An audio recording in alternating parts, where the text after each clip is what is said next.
அமெரிக்காவைச் சேர்ந்த பிரபல எழுத்தாளர் மார்க் ட்வைன் அவர் ஒரு நாள் சர்ச்சுக்கு போகிறாரு. சர்ச்சுக்கு போனால் அங்கே ஃபாதர் வந்து ஒரு பெரிய அருமையான சொற்பொழிவு வந்து செஞ்சிட்ருக்காரு.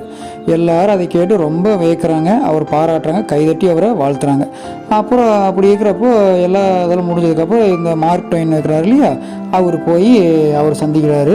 சந்தித்து இந்த மாதிரி நீங்கள் பேசுனதெல்லாம் கேட்டேன், ஆனால் ஒரு மாதத்துக்கு முன்னாடி நான் நண்பர் ஒருத்தர் எனக்கு ஒரு புத்தகம் கொடுத்தாரு, அதில் இருக்கிறத நீங்கள் பேசிக்கிறீங்க, அதில் இருக்கிறது மாதிரியே நீங்களும் பேசிக்கிறீங்க, நீங்கள் சொந்தமாகலாம் எதுவுமே இது பண்ணல அப்படின்னு சொல்கிறாரு.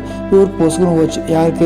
அந்த ஃபாதருக்கு ரொம்ப கஷ்டமாக போச்சு. இல்லையே, கண்டிப்பாக நான் அப்படிலாம் பண்ண மாட்டேன், ஒருத்தர் எழுதி கொடுத்த குறிப்பு வச்சோ யாரும் சொல்கிறத வச்சோ நான் செய்ய மாட்டேன், நானும் சொந்தமாக தான் குறிப்பு எழுத பேசுவேன். அப்படி பேசுகிறது வந்து எப்படி நீங்கள் இப்படி சொல்லலாம்? கண்டிப்பாக எந்த புத்தகத்துலையும் நான் பேசுனது இருக்காது, நான் ஒவ்வொரு இடத்துலையும் ஒவ்வொரு மாதிரி தான் பேசுகிறேன், நீங்கள் எப்படி இப்படி சொல்கிறீங்க கேட்டி இல்லைங்க, நீங்கள் எனக்கு ஆதாரத்தோடு நிரூபிக்கணும்னு சொல்லி போட்டு ஃபாதர் வந்து சொல்லிட்டார். சரின்னு சொல்லி போட்டு இவர் என்ன பண்ணுறாரு, ஒரு மாதம் கழிச்சு அதுக்குண்டான டாக்குமெண்ட் எடுத்து, அதாவது அவர் ஆதாரத்தை நிரூபிக்கணுமே அப்படின்னு சொல்லி போட்டு ஒன்று அனுப்பி வைக்கிறார். அது யாருக்கு போகுது? நேராக அந்த சர்ச்சு ஃபாதருக்கு போகுது.